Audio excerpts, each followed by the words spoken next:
નમસ્કાર, આપ જોઈ રહ્યા છો નિર્ભય ન્યૂઝ અને હું છું આપની સાથે રિદ્ધિ. અને હું છું આપની સાથે ગોપી ઘાંગર. આજે ઘણા બધા મુદ્દાઓ પર ચર્ચા કરવી છે, પરંતુ ગોપીબેન સૌથી પહેલા ચર્ચા આપણે અનિરુદ્ધસિંહ જાડેજાને લઈને કરીએ, કારણ કે સુપ્રીમ કોર્ટે પહેલા જે હુકમ કર્યો પછી યુટર્ન આવ્યો અને અચાનક અનિરુદ્ધસિંહ જાડેજા છે જૂનાગઢની જગ્યા ઉપર ગોંડલ હાજર થયા. બિલકુલ રિદ્ધિ, જો સમજવાની વાત એ છે કે સુપ્રીમ કોર્ટનો ગઈકાલે રાત્રે 12 વાગ્યા સુધી અનિરુદ્ધસિંહ પાસે ટાઈમ હતો કે તેમને જૂનાગઢની જે જેલ છે ત્યાં આગળ હાજર થવાનું હતું. પોપટ સોરઠિયાના કેસની અંદર આ હાજર થવાનું હતું, જે સજા માફીનો પત્ર હતો જેને ગુજરાત હાઈકોર્ટે રદ કર્યો હતો અને સુપ્રીમ કોર્ટે પણ તેમને જે પિટિશન ફાઇલ કરી હતી તેને રદ કરી હતી. એમની પાસે કોઈ ઓપ્શન બચતો ન હતો, માટે જ ગઈકાલે રાત્રે 12 વાગ્યા સુધી જેલ ઉપર પણ ઘણી બધી વાર અમે લોકોએ વાત કરી હતી કે સરેન્ડર કર્યું નથી કર્યું શું છે, કારણ કે ત્યાં આગળ સવારથી જ બધા મીડિયા ત્યાં બહાર જેલની બહાર રાહ જોઈને ઊભા હતા કે હમણાં સરેન્ડર કરવા માટે આવશે. પરિસ્થિતિ એ હતી કે રાત્રે કરીબ લગભગ 8:30ની આજુબાજુ અમારી પાસે એક લેટર આવે છે અને આ લેટર હોય છે એડવોકેટનો, જે આશીષ પાંડે એમના જે એડવોકેટ છે તેમનો આ લેટર આવે છે અને આ લેટરની અંદર એવું લખવામાં આવે છે કે 1 અઠવાડિયાનું એક્સટેન્શન આપવામાં આવ્યું છે. સુપ્રીમ કોર્ટે હજી આ ડિટેલ્સને પોતાની વેબસાઇટ ઉપર અપલોડ નથી કરી. કેમ નથી કરી? તો કે ઘણું મોડું આ જજમેન્ટ આવ્યું અને 1 અઠવાડિયાનું એક્સટેન્શન આપવામાં આવ્યું છે. 1 અઠવાડિયા પછી અનિરુદ્ધસિંહે જેલમાં હાજર થવાનું છે. હવે 1 અઠવાડિયાનો સમય ઘણી બધી વખતે ખૂબ હોય છે, એટલે અનિરુદ્ધસિંહ માટે આ એક રાહતના સમાચાર હતા. સવાર થઈ અને લગભગ 11 વાગે ફરી એક સમાચાર આવ્યા અને એની અંદર કહેવામાં આવ્યું કે જે સ્ટે ઓર્ડર સુપ્રીમ કોર્ટે આપવામાં આવ્યો હતો સુપ્રીમ કોર્ટ દ્વારા, એ સ્ટે ઓર્ડરને રદ કર્યો છે અને હવે રાત્રે 8 વાગ્યા સુધીમાં અનિરુદ્ધસિંહે જૂનાગઢની જેલમાં હાજર થવાનું છે. સવારે આ બધા જ ન્યૂઝ આવ્યા અને અચાનક જ આ કઈ રીતે થયું એ સવાલ ઊભો થયો. એટલે જ્યારે તપાસ કરવામાં આવી, સુપ્રીમ કોર્ટમાં વકીલને પૂછવામાં આવ્યું ત્યારે કહેવામાં આવ્યું કે ગઈકાલે જ્યારે અનિરુદ્ધસિંહે પોતે પિટિશન ફાઇલ કરી હતી, એ પિટિશન ફાઇલ જે વખતે કરવામાં આવી એ પિટિશનમાં ક્યાંય સામેનો પક્ષ લેવામાં નહોતો આવ્યો. સામેનો પક્ષ એટલે પોપટ સોરઠિયાનો જે પૌત્ર છે જેના દ્વારા આ આખો મામલો લાવવામાં આવ્યો છે, તેમનો કોઈ પક્ષ લેવામાં નહોતો આવ્યો. એટલે 10:30 જેવી સુપ્રીમ કોર્ટ ખુલી તેમના દ્વારા તેમના વકીલ દ્વારા આર્ગ્યુમેન્ટ્સ કરવામાં આવી કે અમને સાંભળવામાં નથી આવ્યા અને કોર્ટે 1 અઠવાડિયાનું એક્સટેન્શન આપી દીધું છે. કોર્ટે તેમને સાંભળ્યા અને તેમને સાંભળ્યા બાદ જે આ એક્સટેન્શન આપવામાં આવ્યું હતું તેને રદ કરવામાં આવ્યું અને સાંજે 8 વાગ્યા સુધીનો સમય આપવામાં આવ્યો. આજે જ્યારે ગોંડલની કોર્ટમાં હાજર થયા ત્યારે બધા જ સરપ્રાઈઝ થઈ ગયા હતા કે ગોંડલની કોર્ટમાં કેમ હાજર થયા. પણ રિદ્ધિ, આપણા વ્યુઅર્સને જણાવી દઈએ કે જે હાજર થયા છે તે અમિત ખૂટ કેસની અંદર તેમને એવું કહેવામાં આવ્યું હતું, કારણ કે કેસ જૂનાગઢ જેલનો છે એટલે જૂનાગઢ જેલમાં તેમને સરેન્ડર કરવાનું હતું. પણ તેઓ ગયા ગોંડલની કોર્ટમાં ગયા એટલે તાલુકા પોલીસને બોલાવવામાં આવી ગોંડલ કોર્ટમાં. અચાનક જ પહોંચ્યા હતા અનિરુદ્ધસિંહ જાડેજા અને પોલીસ પણ મેન્ટલી પ્રિપેર નહોતી કે તાલુકા પોલીસને ત્યાં આગળ બોલાવવામાં આવશે. એટલે જેવા એ ત્યાં આગળ જસ્ટિસ રાઠોડની કોર્ટમાં પહોંચ્યા તરત જ પછી પોલીસને એટલે એમને કીધું કે હું સરેન્ડર કરવા માટે આવ્યો છું. અને કોર્ટ જે છે કોર્ટે એવું કીધું કે તો પછી અને સરેન્ડર કરવા માટે બી અમિત ખૂટ કેસની વાત કરવામાં આવી કે અમિત ખૂટ કેસની અંદર સરેન્ડર કરવું છે.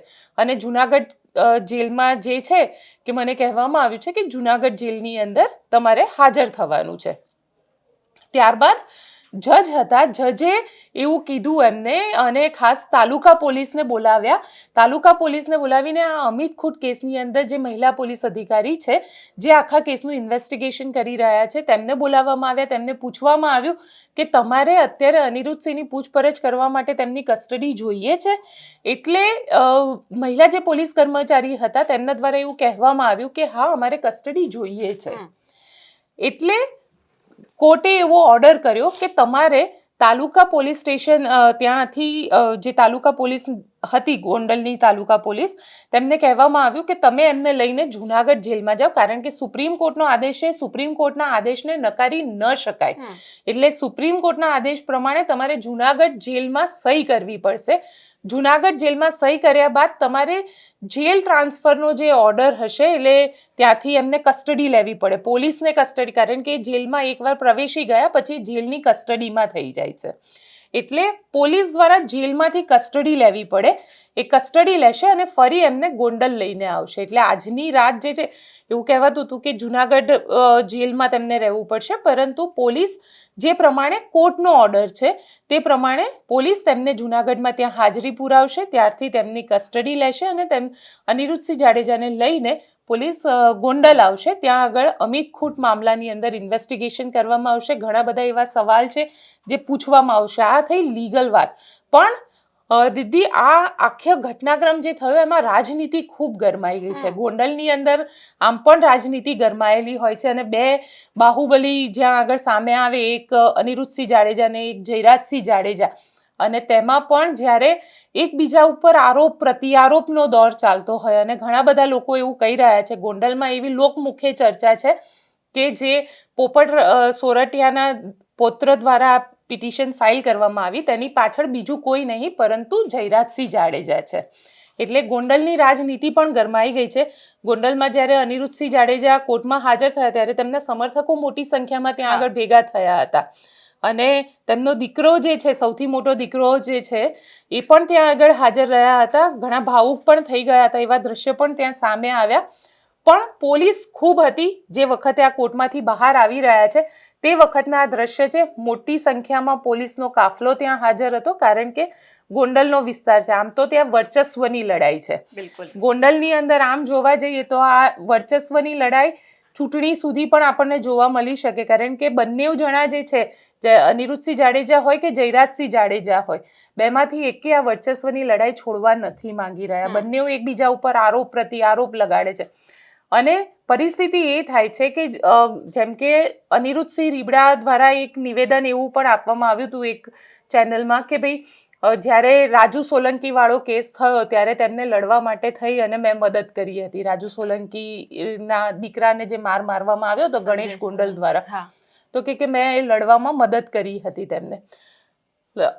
આમ જોવા જઈએ તો એ કેસ જે હતો તેમાં જે રીતે આખો દલિત સમાજ સામે આવ્યો હતો અને દલિત સમાજે જે રીતે આંદોલન કર્યું હતું, તો એમાં અનિરુદ્ધસિંહ રીબડા પણ ક્યાંક ને ક્યાંક જયરાજસિંહને પાડવા માટે જ મહેનત કરી રહ્યા હતા અને જયરાજસિંહ જાડેજા પણ હવે એ જ કરી રહ્યા છે કે એકબીજાના, કારણ કે જ્યાં સુધી ગણેશ ગોંડલ, એવું કહેવાય છે કે ગણેશ ગોંડલ પોતે ધારાસભ્ય બનવા માંગે છે, તો આ લડાઈ જે છે એ ગણેશ ગોંડલને ધારાસભ્ય ગણેશ ગોંડલની રાજનીતિની લડાઈ છે. એટલે જયરાજસિંહ પોતાના દીકરા માટેની રાજનીતિ કરી રહ્યા છે અને અનિરુદ્ધસિંહ એમના દીકરા રાજદીપસિંહની માટેની રાજનીતિ કરી રહ્યા છે. 2022ની ચૂંટણીમાં બંનેને પોતાના દીકરાઓ માટે ટિકિટ જોઈતી હતી, પણ છેલ્લે થયું એવું કે ગીતાબા જાડેજાને ટિકિટ આપવામાં આવી અને અનિરુદ્ધસિંહ જાડેજા જે છે, અનિરુદ્ધસિંહ જાડેજાનું એ નિવેદન હતું કે અમિત શાહથી કોઈ પ્રોબ્લેમ નથી, નરેન્દ્રભાઈથી પ્રોબ્લેમ નથી, ભારતીય જનતા પાર્ટીથી કોઈ તકલીફ નથી, પણ જયરાજસિંહથી તકલીફ છે. આ પ્રકારના નિવેદન 2022ની ચૂંટણીમાં આપવામાં આવ્યા હતા. પણ ખેર, ત્યારે ગીતાબાને ટિકિટ આપી દેવામાં આવી એટલે અનિરુદ્ધસિંહ, કારણ કે ક્ષત્રિય સમાજની એક મર્યાદા હોય છે અને ક્ષત્રિય સમાજ એ મર્યાદાઓ પર ચાલતો સમાજ છે, એટલે ત્યાં આગળ જેવી મહિલાનું નામ આવ્યું અને ગીતાબા જાડેજાનું નામ આવ્યું એટલે અનિરુદ્ધસિંહ જાડેજા જે છે એ પણ ત્યાં શાંત થઈ ગયા અને છેલ્લે ગોંડલની ચૂંટણી ગીતાબા જીતી ગયા. આ વર્ચસ્વની લડાઈ છે અને હવે વર્ચસ્વની લડાઈ દીકરા માટેની છે કે કોનો દીકરો પહેલા ધારાસભ્ય બને છે.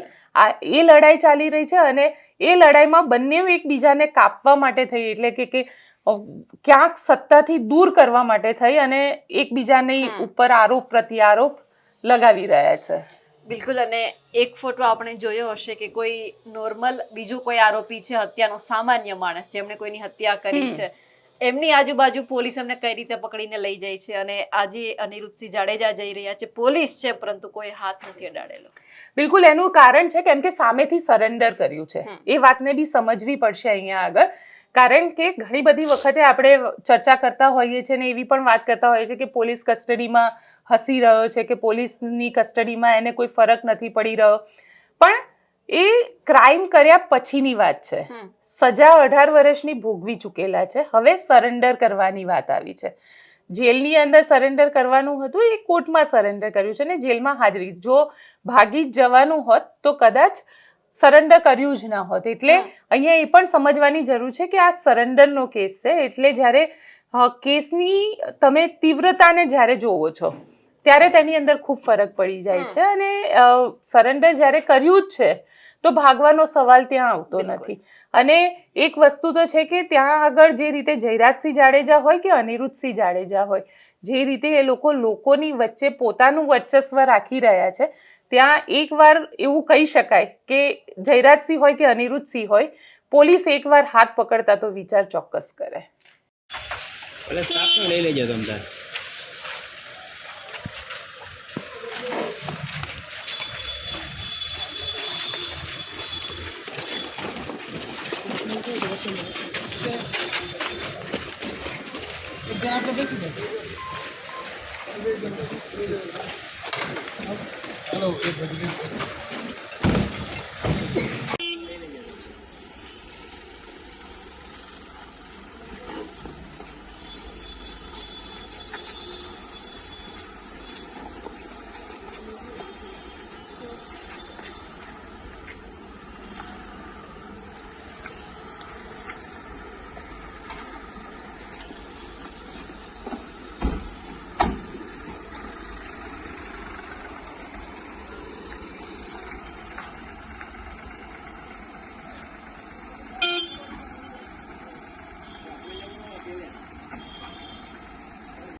બાપુ કઈ કેસો બાપુ કઈ કેસો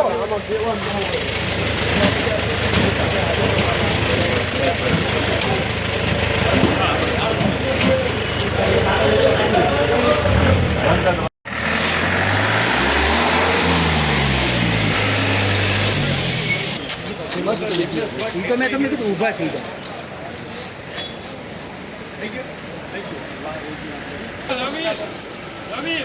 એક મિનિટ ફોટો પાડો, અમારે ફોટો તો પાડવા દે. કમ્પ્લેટ માટે ફોટો જોયો ને ભાઈ, બંદોબસ્ત તો બતાવો ને.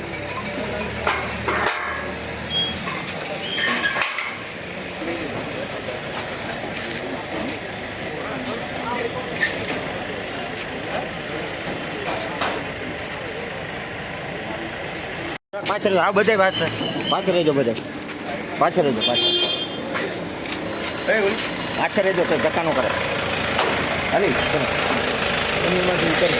અરે ભાઈ માથે નહીં નાખીને પાછળ આમાંથી જ આવશે.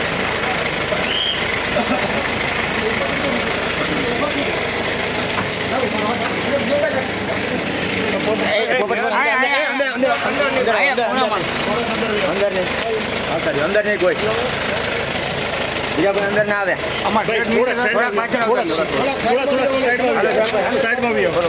બાપુ કઈ કેસો બાપુ કઈ કેસો.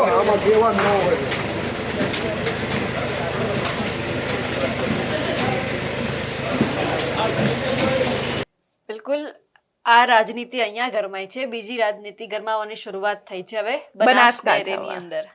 બિલકુલ બનાસકાંઠાની રાજનીતિ પણ હવે ગરમાઈ ગઈ છે, કારણ કે અમથાભાઈ અને હરિભાઈ ચૌધરી આ બંને જણાએ આજે ફોર્મ ભરી દીધું છે.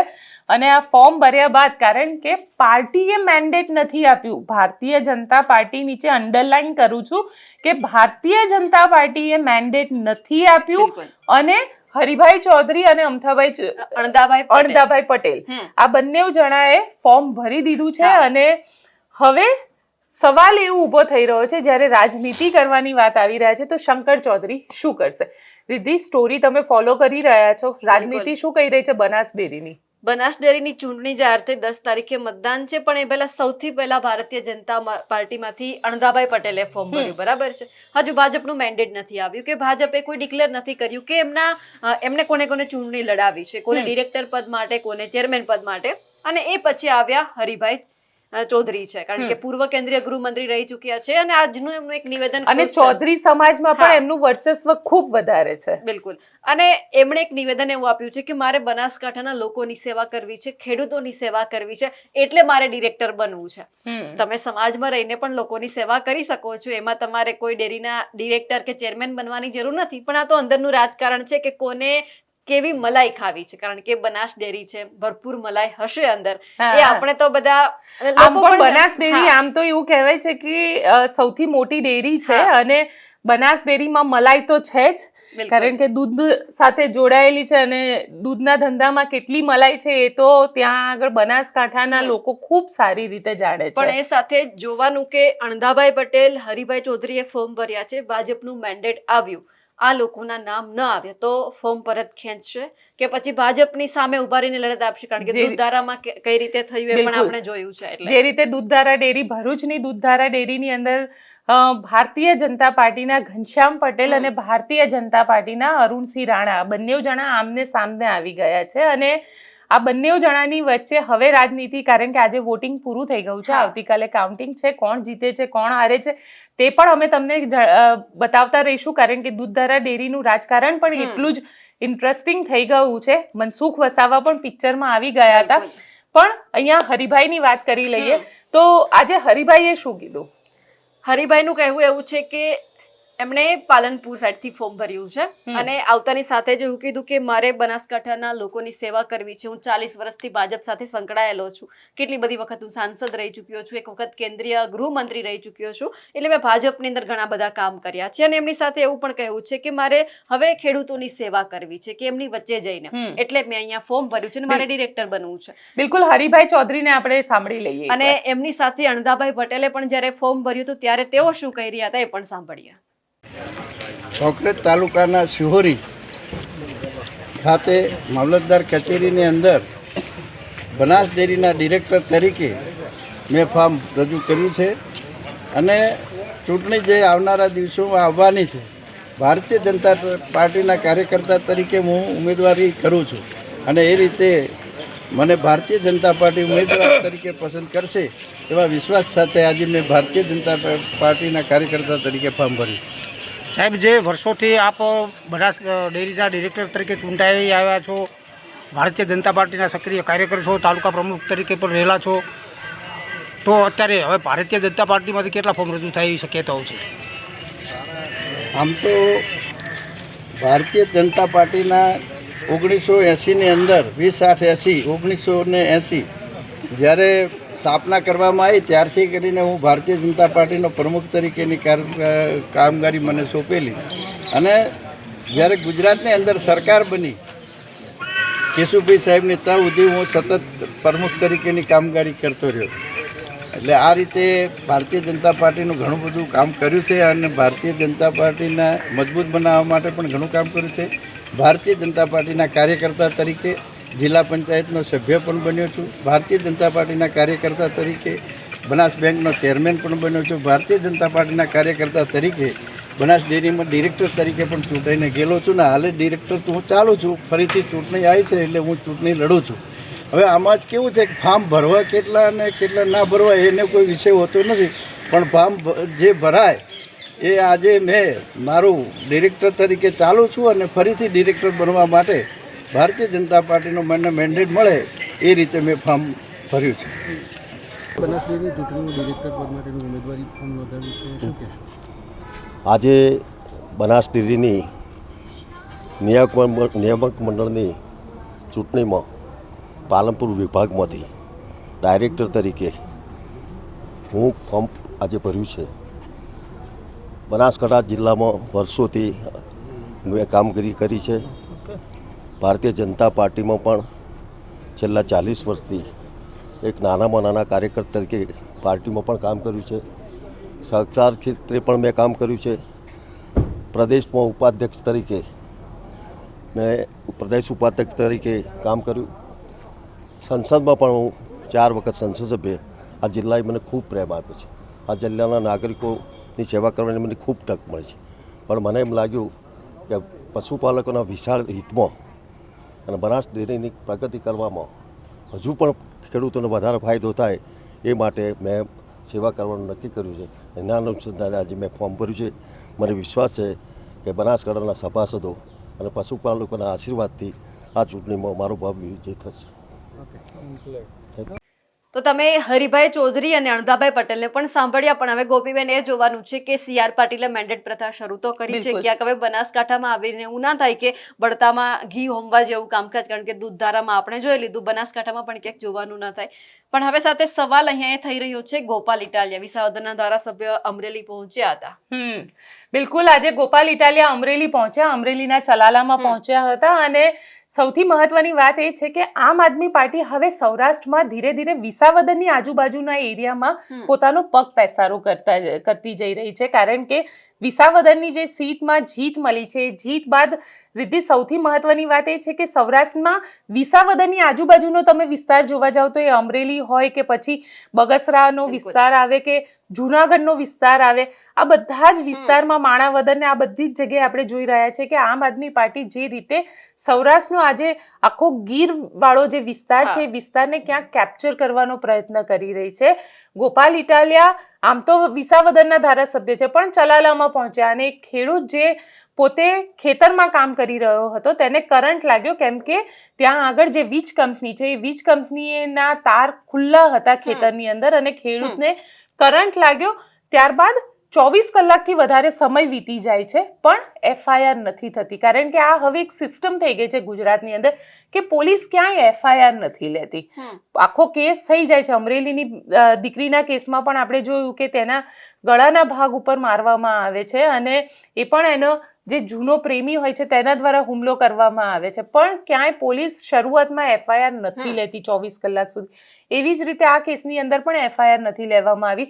એટલે ગોપાલ ઇટાલિયા ત્યાં પહોંચ્યા હતા, પરિવાર સાથે વાત કરી અને પોલીસને ખતરનાક રીતે પોલીસને ધમકાવે છે, બકાયદા એમને ખખડાવી રહ્યા છે ગોપાલ ઇટાલિયા. એ વિડીયો આપણે જોઈ લઈએ.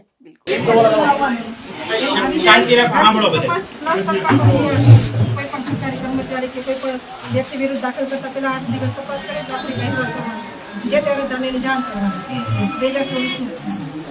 પ્રાથમિક ઇન્ક્વાયરી કયા પ્રકારના ગુના માટે તમામ કોગ્નિઝેબલ હોય કે પેલો હોય બધા પ્રકારના આમાં કોઈ સ્પષ્ટતા નથી. હમણાં હું કાયદો શીખવાનું આમાં કોઈ સ્પષ્ટતા નથી. કાંઈ વાંધો નહીં, હું કહું ને અને આ બાબતે અમે પેલા પ્રાથમિક ઇન્ક્વાયરી પ્રાથમિક તપાસ કરશું. તમે જેના વિરુદ્ધમાં અરજી આપી હોય, જેના વિરુદ્ધમાં ફરિયાદ આપી હોય, અમને અરજી આપો. CDR ચેક કરશું, કોઈ કોલ કરેલો છે કે નથી કરેલો, કમ્પ્લેન લખાવી છે કે નથી લખાવી. હવે બોલું કઈ. પહેલી વાત તો એ છે કે ક્રાઇમ સીન નામનો શબ્દ તમે સાંભળ્યો છે. ક્રાઇમ સીનને આપણે ડિસ્ટર્બ કરી શકીએ ન કરી શકીએ. વીજળી વિભાગ વાળાએ એના નિયમમાં એવું આવે છે કે કોઈ ઘટના આવી ઇલેક્ટ્રિસિટીને કારણે બને તો ઇલેક્ટ્રિક ઇન્સ્પેક્ટર નામનો એક વ્યક્તિ આવે જેણે ક્રાઇમ સીનનું પંચનામું વીજળી વિભાગ તરફથી કરવાનું હોય. પરિણામ દેશે કે નહીં? નહીં પણ સાંભળો ને, સાંભળો. દેશ એટલે 1.5 મહિને થોડું હોય. સાંભળો. ના ના એવી વાત નથી. સાંભળો. ઇલેક્ટ્રિક ઇન્સ્પેક્ટર છે એ સરકારનો ઓફિશિયલ વ્યક્તિ છે કે જેણે આવી કોઈ વીજળી દુર્ઘટના બને ત્યાં સ્થળ ઉપર જવું તાત્કાલિક, વહેલામાં વહેલી તકે પંચનામું કરવું અને જોવું કે ખરેખર શું બન્યું છે. કેમ કે એ સરકારનો એવો માણસ છે જેને વીજળી વિભાગની બધી ટેકનિકાલિટીમાં ખબર પડે છે, લોડ કેટલો, તાર પણ કેટલા. એ બરોબર છે, બધી વાત તમારી સાચી. તમે મને એક લેખિતમાં આપી દો કે આની આટલી આટલી ભૂલ છે, અમે એની બધા મુદ્દાઓ તપાસ આપો ને કરીશું. પેલા સાંભળી તો લો. તમે બધા ખબર મુદ્દાની અમે કોઈ તપાસ તપાસ કરી કરવા લઈશું. નથી, કરી બધું દઈશું. જાણીએ છે. કઈ તમે પછી તમે હવે એનો બેન અહેવાલ હવે આપશો કે ના ભાઈ સાંભળો, આની ભૂલ છે, તમે આની સાંભળતા ભૂલ નથી, છે. તપાસ એ શું કરવાના? તમે સાંભળવાય તૈયાર નથી મારી સાંભળશો વાત. ને, તમે લેખિતમાં તમે આપો, તમે ધારાસભ્ય તપાસ ચાલુ આટલી કરીએ. દલીલ કરો છો, સાંભળવા તૈયાર નથી. તમે દલીલ ધારાસભ્યની વાત, નથી. આ દલીલ તમે નથી. ધારાસભ્યની વાત સાંભળવા તૈયાર નથી, તપાસ શું કરશો તમે? તપાસ તો ચાલુ છે ને. તમે એક બેન દિવસ વાત સાંભળવા તૈયાર નથી ધારાસભ્યની. ધારાસભ્યની ચર્ચા સાંભળવા તૈયાર. આ તો સાંભળો પેલા, આખી વાતને સમજો. બધું તપાસ અરજી અમે જાણીએ જ છે. મેં પોલીસમાં નોકરી કરી, કેવી તપાસો થાય છે બધું અમે જાણીએ જ છે. કોઈ એ અમારા ખેડૂતો અભણ છે, હું થોડો અભણ છું. હા, બિલકુલ. ઇલેક્ટ્રિક ઇન્સ્પેક્ટરે કોઈ વીજળીની ઘટના બને એટલે તાત્કાલિક વહેલામાં વહેલી તકે ત્યાં જવું જોઈએ અને પંચનામું કરવું જોઈએ અને લખવું જોઈએ કે આમાં શું શું ફોલ્ટ હતો. અત્યારે શું થયું કે આ ઘટનાને 24 કલાક ઉપર થવા આવ્યા, ઇલેક્ટ્રિક ઇન્સ્પેક્ટર હજુ સ્થળ ઉપર આવેલ નથી, પંચનામું ઇલેક્ટ્રિક ઇન્સ્પેક્ટરે કર્યું નથી. બીજી વાત કે વીજળી વિભાગે ત્યાં બધું નવું નાખી દીધું. જે કાંઈ બધું ફોલ્ટ વાળું હતું ને જેના કારણે આ ઘટના બની એ તો એને નવું નાખી દીધું.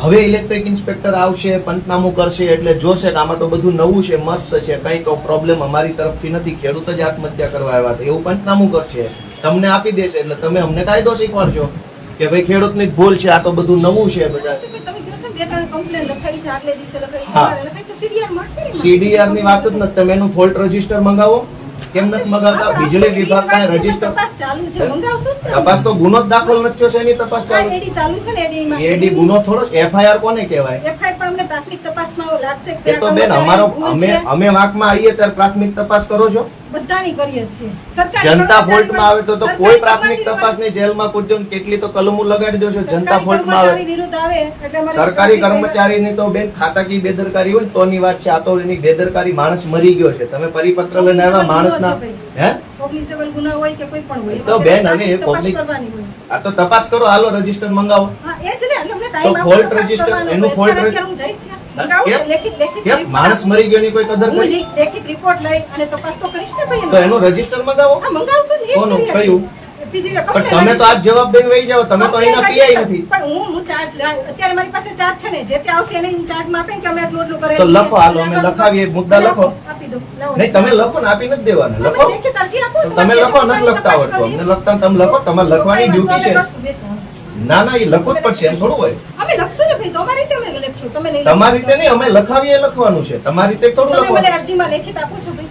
તમે લખાવો, હું અરજી લખાવી, લખી લો, અરજી લખો, હું લખાવું અરજી. તમે લખાવો ભાઈ, લખો હું નાખો મને. પોલીસે લખી લેવાની ફરજ છે કે સીઆરપીસી પ્રમાણે, બીએનએસએસ પ્રમાણે? આ ગુનો દાખલ કરું તો લખી લેવાની છે, બાકી તમે અરજી આપો, અરજીના કામે હું તપાસ કરીશ. એવું ના હોય, તમે તમારું તો આખું વલણ જ તે બરાબર નથી, શું તપાસ કરશો તમે? થઈ જશે બધું. ભાઈ ઓલા જેવી આવ્યા હતા ને સ્ક્રીનશોટ કરવા, ફોન કરો એને. આના ધારાસભ્ય જેવી કાકડી આવ્યા હતા ને કલર કરવા, ફોન કરો, કયો પીઆઈ ને કે આ ભાઈ આ તમે નથી માનતા એમ કરો ભાઈ ફોન, હું સામું જોઈ રહ્યા છો, કરો જેવી ફોન. 4 જણા ફોટો પડાવવા આવ્યા હતા તો કરો ફોન અહીંયા પોલીસ સ્ટેશને. ફોટા પડાવવા તો આવી ગયા બધા. ઇલેક્ટ્રિક ઇન્સ્પેક્ટર આવે એ પેલા થાંભલા ઉપર બધું બદલી નાખ્યું, પંચનામું થાય. એની તપાસ થશે ને ભાઈ. શું બેન તપાસ જે તે થાય? ટાઈમે ફોટોગ્રાફી વિડીયોગ્રાફી નહીં કરી હોય પણ પંચનામા તો એ પહેલા બની જ બદલી હોય. નાખ્યું. પંચનામું બનાવ બન્યો ત્યારે નહીં કરી હોય. આટલા બધા ઇલેક્ટ્રિક મીડિયા ઇન્સ્પેક્ટરે નથી કર્યું, ઇલેક્ટ્રિક ઇન્સ્પેક્ટરે બીજાએ નથી તો કોઈ કર્યું. કરેલ હશે ને, જૂનું કરશે તો બેન ખરી જેને તમારી કરવાનું પાસે. એને કરવાનું હોય ને. ઇલેક્ટ્રિક તમે ઇન્સ્પેક્ટર એવું નું કહો છો પંચનામું. કે ભાઈ તાર બદલી ગયા તો જૂના બતાવશે જ ને આપણે રેકોર્ડ. પણ ઇલેક્ટ્રિક ઇન્સ્પેક્ટર ની હાજરી પંચનામું થવું જોઈએ, એ તો આવ્યો જ નથી હજુ. આવશે ને, અમે લખ્યા છીએ ને. એવું થોડું હોય? લખ્યા છે. બેન ક્યાં જવાબદાર ક્યાં છે. લખ્યું તમે? એની બેદરકારી હશે તો એ આપશે. એની નો જ હોય બેન, સરકારના માણસની થોડી ભૂલ થાય, અમે બધા ભૂલ કરવા હોય, એ થોડા કરે ભૂલ. તમે તો મહાન મહાન માણસો બધા, સરકારી માણસો બહુ મહાન છે, એની ભૂલ જ ન હોય. તો ગુનો દાખલ થાય. કોઈ દી થયો છે? હા, ઘણા ના થયા છે, ભૂલ નથી થઈ. આ જેવી ફોન નથી ઉપાડતા, લગાવો ચેવિન ફોન, બધા લગાવો. કારણ કે ફોટો પાડાવા બહુ આવ્યા હતા ગામમાં. બધા ફોન લગાવો છે. અમે હવે પરિપત્ર ના અંતે સાહેબ તમે આ બધું કાઢી આવ્યા. સરકારી માણસ આવ્યો એટલે માણસ, અમારો માણસ મરી ગયો એનું કઈ નહીં. એના માટે તપાસ થાય છે ને. કઈ તપાસ? PM છે, FSL આવશે, પરીક્ષણ આવશે. પંચનામું તો બેન પંચનામું તો ઇન્સ્પેક્ટર નથી આવ્યો, કેવી એફએસએલ માં જશે? કરશે ને, નહીં કરે તેની ભૂલ છે તો સ્વીકારશે. મીડિયા વાળા હાલવા દઈ ગયો. ચાલો, હું લખી નાખું છું. લખી તમે લખી લેવું પડશે. તૈયાર કરો. હા કરો, હાલો હાલો હાલો.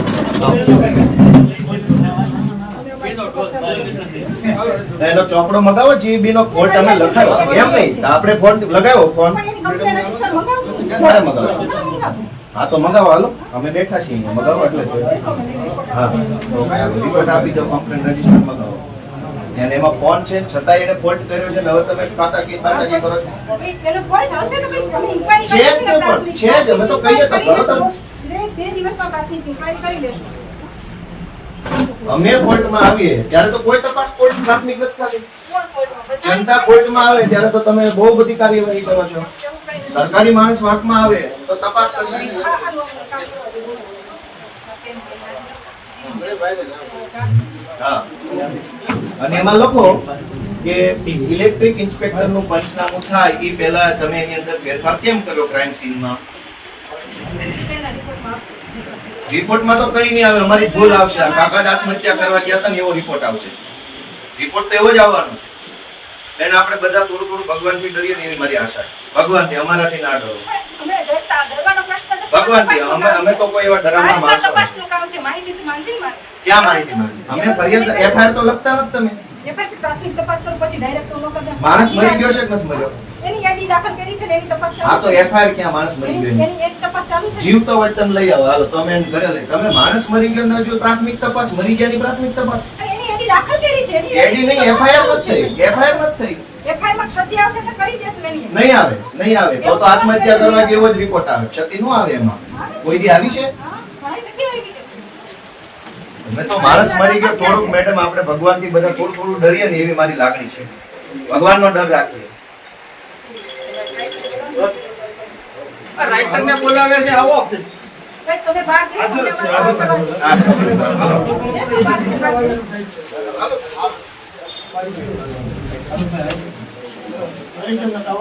આવી ગયો, હાજર જ છું. હા, અહીંયા જ છે. ભાઈ, તમે બહાર બેસો, તમને લખવા દો. હા, તમને કહું છું એટલું કરો.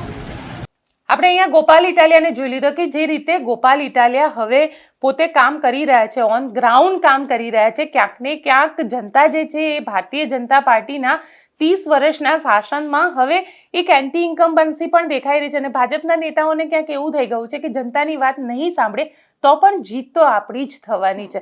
પણ ખેર, આ તો જનતા છે, જનતા સબ જાણતી હે અને આ જનતા જે જાણે છે એ તમને ચૂંટણીમાં મતમાં પણ ખબર પડશે. જોઈએ હવે આગળ શું થશે. તો આજનો આપને આ અમારો રિપોર્ટ કેવો લાગ્યો કોમેન્ટ બોક્સમાં ચોક્કસથી લખીને જણાવજો અને અમારી ચેનલ નિર્ભય ન્યૂઝને લાઇક, શેર અને સબસ્ક્રાઇબ કરવાનો ભૂલશો નહીં. આભાર.